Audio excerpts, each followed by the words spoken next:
Welcome to the Bring It On Home podcast. I'm Frankie V, former Sydney and London resident, now living in Nashville, Tennessee. This podcast features interviews with the various characters I come across in my travels through the music heartland of the American South.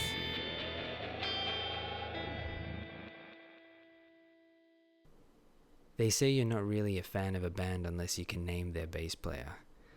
We've had a few guitarists on the show, so my next guest is a bass player. Brendan Skwire, local Nashville guy, been here 3.5 years, plays with a few acts. I wanted to get his take on Nashville, Tennessee from the perspective of the bass. We'll start off with some bass. Sit back and enjoy the show.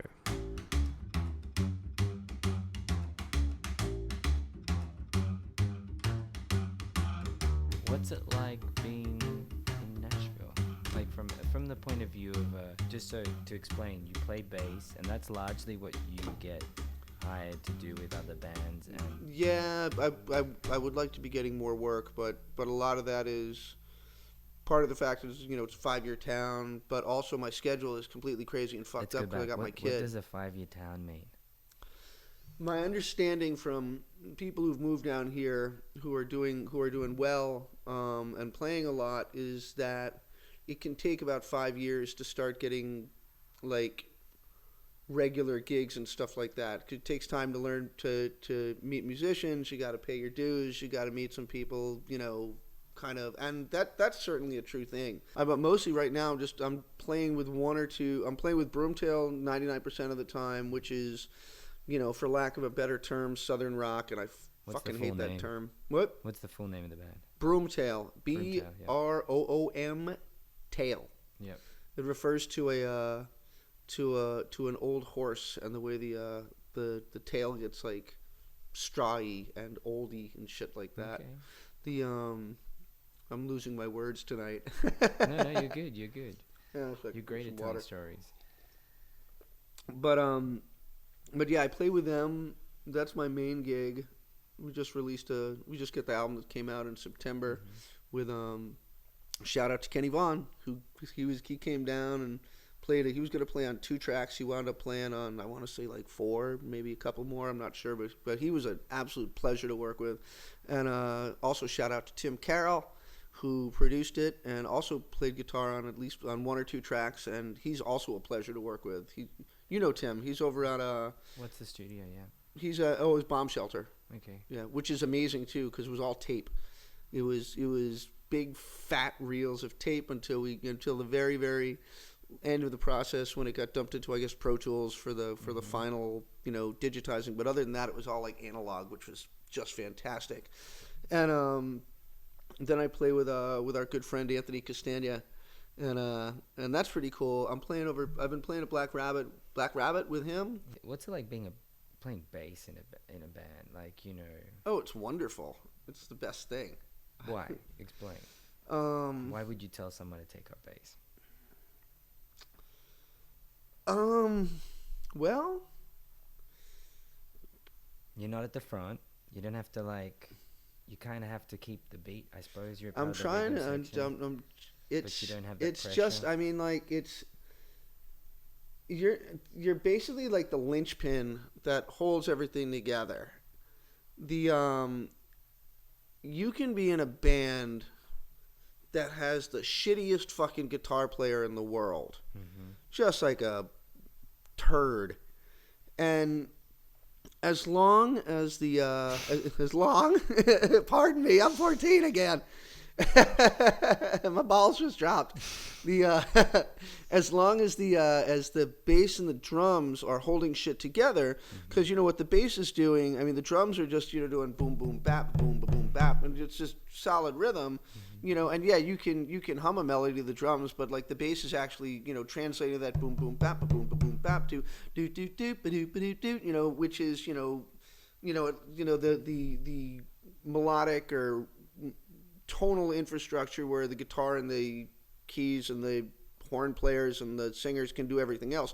But if you have a shitty guitar player in a solid rhythm section, things will sound off, but they'll sound all right. People will be like, "Oh, that guitar player sucks." Band's all right. The guitar player fucking blows.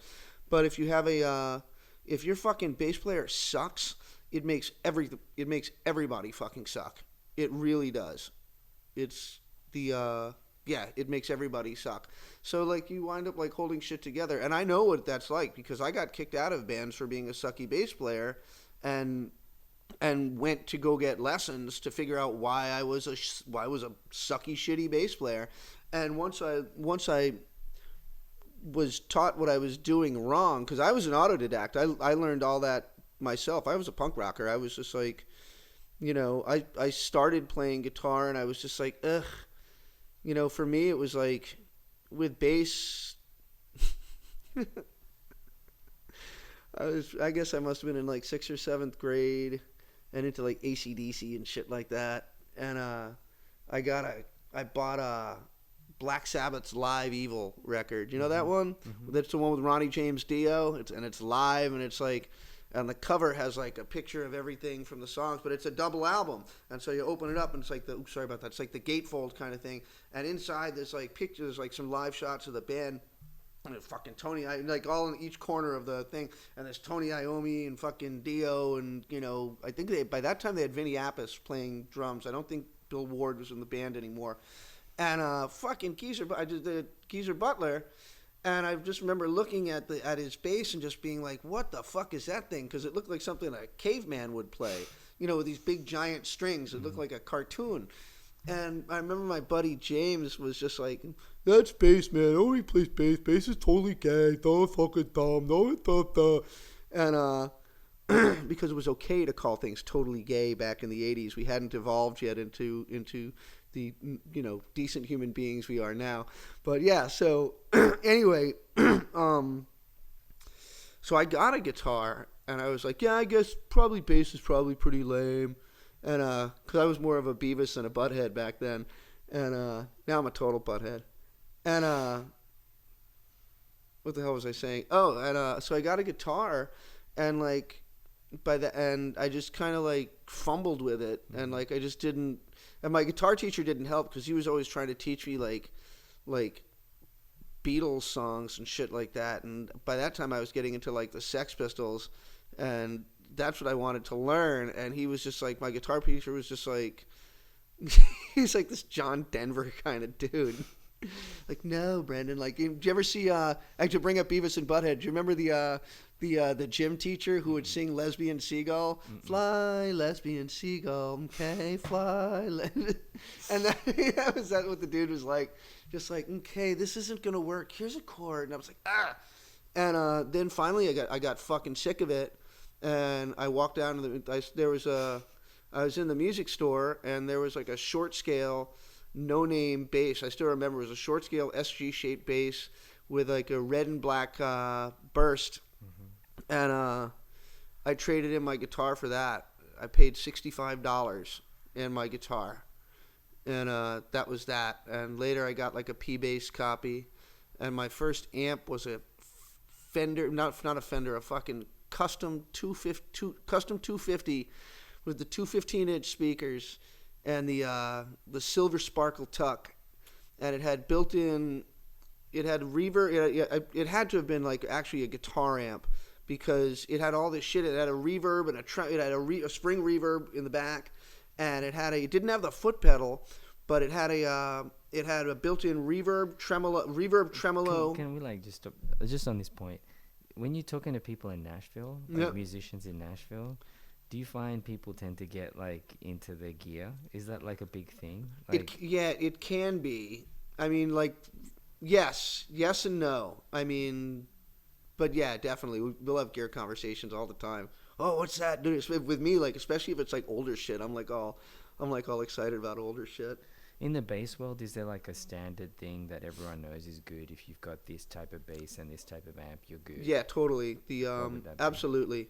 I mean, I don't think I'm speaking out of turn for bass players around the world when I say that the P bass is the when it comes to electric bass, you can never ever go wrong with a Fender P bass. Mm-hmm. You can never go wrong with that. And in fact, for me, just speaking for me, I really don't have a need for anything other than a Fender P bass, maybe a jazz and a Rickenbacker. I'd love to own a Rickenbacker because you get that Lemmy tone with the Ricco tone, which is a really cool thing. But other than that, like really, the P bass just does everything, and it does it well. And in terms of amplifiers, I mean, does it make much of a difference for bass? Amplifiers will make a difference. I mean, there's a big difference between solid state amplifiers and a tube amplifier, and the thing, of course, is tube amplifiers are incredibly heavy, but yeah, for like bass, I don't think there's anybody that would for electric bass that would argue very much against an Ampeg SVT, which is the 300 watt standard. I mean, that's what they're using in Led Zeppelin. That's what they're using with the Allman Brothers. I mean, it's a stand. Almost you go to almost any loud rock and roll show, you're going to see someone playing an Ampeg SVT. When I saw Sleep this past year, fucking, he had like 4 of them lined up on stage. They're fucking huge. So Orange is a good. Those new Orange ones are supposed to be pretty good. So what about like a double bass versus an electric bass? Like, can you explain, someone who hasn't played either, what the difference in playing? Is it like easy transition to go from one to the other? Is it easier to go from a double bass to an electric? Or it's hard for me to. Scott Hines would be a better one to talk to about the transition from upright to electric, because I was just hanging out with him and he was saying that he's got a Fender Jazz, which is a lovely bass, and he was saying, yeah, he's like I never played electric bass and then I needed one, so I got he's like, I didn't like the P bass, the neck was too big. I was like, you play upright bass, the P bass neck isn't too big. He's like, yeah, well, it was. So, and I was, we were just busting. And, but yeah, the transition, like, so for me, I only started playing upright bass because that band I mentioned earlier, Jim and Jenny and the Pine Tops, they were like, yeah, I was like, I love your band, I want to join your band. And, and they were like, well, you need to have an upright bass. I was like, I will do this. I'll fucking do it totally. And so I'm not necessarily the best person to answer that question because again, I taught myself how to play upright bass. I didn't really take. But I guess different hand gestures. Lessons. Right? Well, yeah, there's different. Your notes, hand posture obviously your hand posture is very different because instead of holding your hands kind of like, down by your lap horizontally, or by your chest horizontally. I guess I'm sitting in a chair, so I said my lap. But standing up, you're holding it about the same level and the same hand position that you would hold a guitar. Whereas with the upright bass, your fretting hand, generally your left hand if you're righty like most people, your fretting hand is basically vertical, held up by your head, more or less, and your picking hand, your plucking hand is like kind of held in front of your stomach, and your pardon me for standing up, and you've got this hollow-bodied piece of wood that's this hollow wooden shell that's probably about what do you think, about 6 inches deep on one of those things? I've never actually measured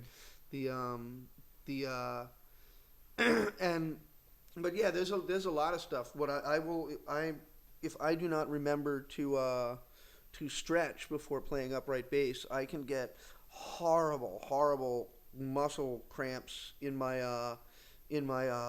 left shoulder just because your hands up there, and it takes a lot of pressure to put. I mean, it doesn't feel like it when you're doing it, but you're putting down like a lot of pressure because those strings are going down hard. And then of course you with the plucking, whether you're just plucking pizzicato or you're slapping, where you're kind of doing more of a almost a wave like hand motion that's percussive. You're using totally different muscles when you're doing it. So like it's a lot of technique training before you can even go back to playing the music when you transition to different styles? No, I started playing right away. Now here's what happened to me when I started playing upright bass, right? And so here's the other thing. What most people seem to think is really difficult about the upright bass is that there aren't any frets. And that can be a little bit of a challenge, but it's not much of one because first of all, you can always, when you're beginning, you can always put a little piece of tape on the side of your neck so you can find where, so you can be more precise. But you wind up learning the precision. And honestly, it's like,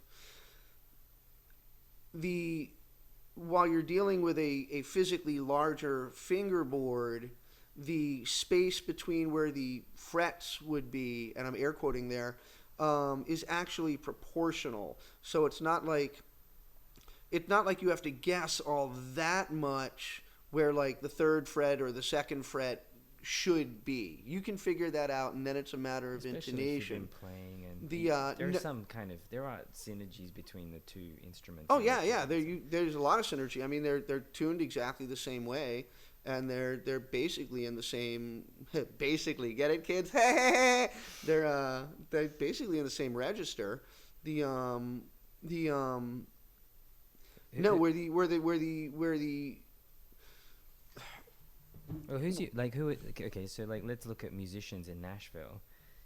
Would you say, if you said a favorite bass players that you've worked with or that you watch, would you say that you'd say I like this person's upright bass playing and this person's electric bass? Would there be that with the distinction? No, usually if I like a bass player, I like what they're doing on either instrument. To me, it's like, except for a few kinds of songs, and like there's stuff I do, and there's stuff I don't do or I can't do. Like I don't do a lot of like slap, like on electric bass. I don't do a lot of like that electric bass slap and pop kind of funk kind of stuff like that. Bootsy Collins style. I absolutely love that kind of playing, but I have never been able to wrap my hand or my head around it. And I'm sure if I got lessons, I could figure it out. But but no, when I hear.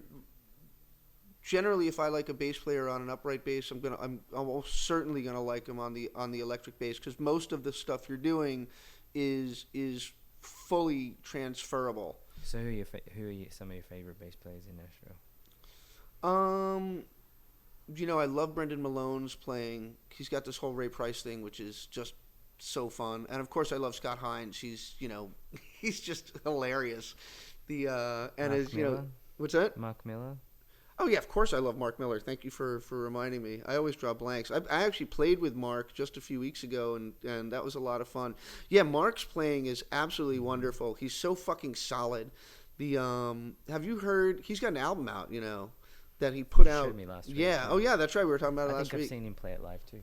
Yeah, it's really good. He's so good. Scott Eisnagel, when he was here, was really, really good. Who's really good is she plays out the Palace. Her name is Pam. Damn it! Now I'm gonna have to look up her name. She leads a band over at the Palace. Pam. What's the name of the band? Hinson. It's Pam Hinson. I think that's what it is. It's like Pam Hinson Band or something like that. I'm probably gonna get her name wrong. What makes for a good bass player then? Being in the pocket. To me, being in the pocket. Being able to listen to a bunch of things at once. One of my very favorite bass players of all time, well, two of my very favorite bass players of all time would be Barry Oakley from the Allman Brothers and Mike Gordon from Phish. Mike Gordon is an amazing fucking bass player, and you can tell by his playing that he's listening to everything that's going on around him. Mm-hmm. He's listening to the drums. If the keyboard player goes off somewhere, he will often follow him a little bit before bringing it right back to the rhythm and keeping things together. I think a good bass player knows when to play less. Miles Davis said something about it's not so much the notes you play as the notes that you don't play. And yeah, Bill Wyman said that in the Rolling Yeah, Stones. Bill Wyman may have said that. Yeah. That quote's probably been attributed to a lot of people, but it is a very, very true quote. You're probably either one way or the other. Like you mentioned Bootsy Collins. Well, you can be the bass leads the band because it's like a funk band or something like that, or you have to be in that pocket in the back. No, you can actually be in the most of the time. I mean, you watch Scott Hines play, and most of the time when he's not doing solos and bass stunts and stuff like that, mostly he's holding down the pocket, and he's holding it down really solid while singing. No, you can totally lead the band while being a pocket player. Just look at Lemmy. Lemmy Kilmister, or what's his fuck there, Eddie Spaghetti from the Super Suckers. No, I was kind of thinking more like playing the melodies and stuff like that. No, but no, even that. I mean, that's you can do that kind of stuff. I mean, you can be a melody player and a pocket player at the same time. It's just a matter of what you're doing.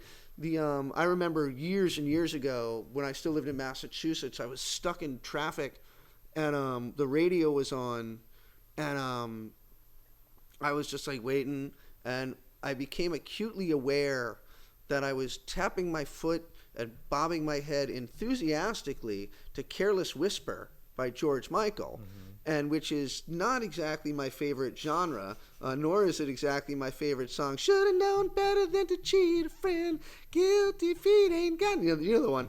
And I was just like, at first, after I overcame my horror that I was like enjoying this song, I was like, well, I started thinking, well, why am I enjoying it? I started listening, and the bass player was just fucking incredible. I mean, he was just totally in the pocket, just holding the whole thing up, just so in the pocket, and yet at the same time, all over the neck, just all over the neck. Like, not just playing the same line over and over again, but like, just like, all of a sudden he's up here, and then he's up here, and yet at the same time, in the pocket the whole time. And that's the way I try to play. The Barry Oakley is very much like that. If you ever listen to live at the Fillmore East, especially on the instrumental stuff, you will hear when, as Dwayne Allman starts going in this direction, Barry will go in a similar but at the same time different direction, and then bring it back. Wait. Is he also buried next to? Is he the guy that also died in a similar place? Yes, he died. He died so a year they buried later. them next to each other. Did they? That yeah, I don't know. I'm pretty sure they did. Yeah. I can believe that. Yeah, and he's a fucking monster. He was a monster fucking bass player, dude. Jesus Christ, Barry Oakley. But you can totally be in the pocket and still be like, I mean, even Bootsy Collins. I mean, when you listen to Bootsy, I mean, when he's not like doing his Bootsy stuff, when the band is singing, they're doing all their shit, and he's always holding it down. He's always holding it down, and he's never like out of time. Even when he's way up on the neck, he's still like holding that shit together. So tell me, like, what's it like? I play guitar, but I don't know what it might be like to be a bass player and how that is to practice. Like with a guitar, you'll get a song and you play a song to yourself, and that will kind of drive the practice. Maybe if you're playing lead, it's more like playing a bass. But what's it like to practice bass? Like, cause do you just practice to songs? Cause you can't, or do you, like usually when you're playing guitar, you're singing to yourself. You're thinking about writing songs. I'm sure you can write songs with a bass and sing, but by and large, I imagine a lot of it's just literally. So, first of all, I'm terrible about practicing. I don't. I should, but I don't. And with my upright bass, that's actually starting to cost me because I actually have to start woodshedding a bit and getting my chops back up. But that said, when I did practice my bass, because I was taking lessons to not be a shitty bass player, basically what I would do is I would do scales on my bass. I'd either plug it into an amplifier and turn it down low, or just not even have it plugged in. I'd be watching TV and just going over my scales and my patterns. But when it comes to like learning songs, yeah, you play with music. I'd either play with music or a metronome. And what's nice about the bass, this is what I really like about bass, and I think guitar players get to do this as well, especially when it's a guitar player like Anthony, who has like a lot of these jazz skills and can play. The guy's got a fucking encyclopedia of chords in his. Oh, sorry about that. The guy's got an encyclopedia of chords in his head, so he can like be kind of like wanking off all over the guitar doing the thing. Like when you hear him play, it's like all jazzy and shit.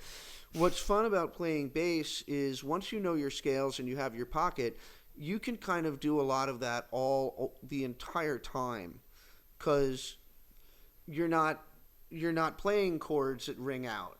You're playing stuff to hold things together. You're in sync with that kick drum and that kick drum and those snares. And so when I'm practicing at home, if I'm learning a song at home, especially if it's something like one of Anthony's like jazzy things or something like that, I'll have a chart that I'm working with, showing me the direction of the chords and stuff like that, and I just basically improvise in the pocket and improvise in the pocket and in the direction that the chords are telling me to go, and it's wonderful. It's very free. That's what I really like about it. Is it's very, very free. It's You wouldn't think that, because you would think it's like the drums. It's almost like the heartbeat. You have to just, you wouldn't think it was that free, but I suppose once you've set the heartbeat and keep the rhythm going, that's then the thing. you And can but you also but because you're also adding actual musical note, that's not true because that's a note, because you're actually adding tone as well as time. You don't have to be, I mean, depending on the genre of music, of course. Like some genres of music, the bass and the drums are going to be exact, where it's just like Michael Jackson, I think, has a lot of that, where it's like just the bass and the drums might as well be the same person. It's like a fucking unit. But like for the stuff that I like to do and the stuff that I play, there's more freedom to like kind of like go in between, to kind of be guided by the rhythm, but still add your little contribution to where the actual notes are going and the melody's going. What's the best advice you've ever been given? Play less, play back. Okay. Play less and play back, and always listen. And like now, what I've been like with Broomtail, it's really nice. I'm like, because I don't practice at home, even though I should. I find that when I'm playing live, I'm always learning, and I'm always learning new ways to listen. And I would love to be in a, I mean, like, when I say I don't practice at home, I mean I don't sit around by myself and go do do do do do do do do do do do do do. And like you were saying about writing songs, it's easier to write songs on guitar than it is on bass. I can play and sing. I can sing my songs and play bass to them at the same time. But I don't like sit there on bass and write songs.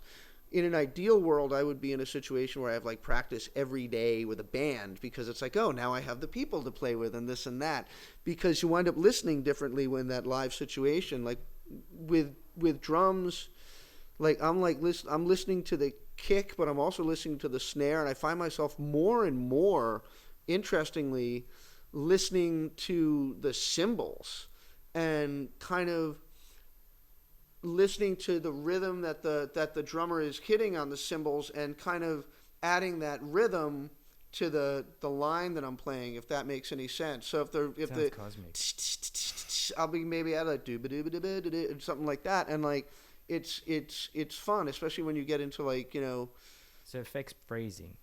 Yes, that's a good way of putting it. Yeah, the when I find myself listening to yeah, it does. It totally impacts phrasing. And like Andrew, our keyboard player, and I have learned how to like work together, so we don't, because the piano has like 88 keys. You've got all these bass notes, and we've had to find ways so where we can like, where he can get some fucking stomping in on the low keys, and I can like get out of that register and give him some freedom there, and he stays away from there while we're doing rhythm, so so there's no stomping. How much of it is like, when I was in band, what I liked, and I think if you had to talk this stuff through, it probably wouldn't work, but I mean, it's like an intuitive thing. You don't often sit there and go, look, I'm in this register, you stay out of it.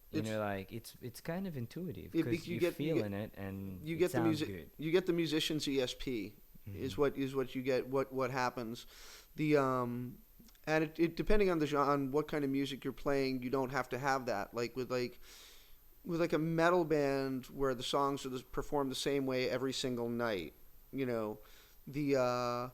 or a straight pop band where the songs are performed the same way every night, or like even like certain kinds of country cover bands where it's just they just do it note for note or as close to possible, like a lot of the Broadway bands. I just lost my train of thought. Oh, and intuition. You may not have to use that musician's ESP as much, but when you play with bands that do any kind of jamming at all, and I don't mean that in the sense of like Grateful Dead or Fish, like go out into La La Land and take 20 minutes to play a 5-minute song, but I mean like just like in any live situation, if you have a good band, there's going to be at least a little jamming and improvisation. I mean, like, Anthony Castagna doesn't play anything the same way twice, and I don't think, and so when you have that kind of intuition, you wind up in a musical relationship and a musical conversation with your colleagues, and it's not even guessing where they're going to go. You can just kind of you just get so used to their style and their approach to things that you can kind of feel it in advance. And you're like, yeah, here we go. Oh, there we go. Oh, we're going over there now. So and what's interesting is that sometimes those relations, and I've had this happen to me a couple of times. I'll bump into a musician where we connect instantly. First time playing together, even if we're otherwise complete strangers. And just like, there are some musicians you can get with where you sit down and you guys just fucking nail it without even having known each other. And there's other people where, like, it takes a while to grow that kind of relationship, and then you get there. They are relationships. Like, I always thought, like, band's harder than a girlfriend because you need to make that connection with 4 people, let's say, and maintain it. So what's it like? What advice would you give to people moving to Nashville? That's partly why I do these podcasts, because it's such a strange place to live. It's such a weird opportunity to live in. I love the description, the last artist commune. You get to play with amazing people, and you get to see amazing musicians. I remember, like, earlier this year, before I went to Philly for summer, I saw Emmylou Harris at the Legion, and I think I paid $5.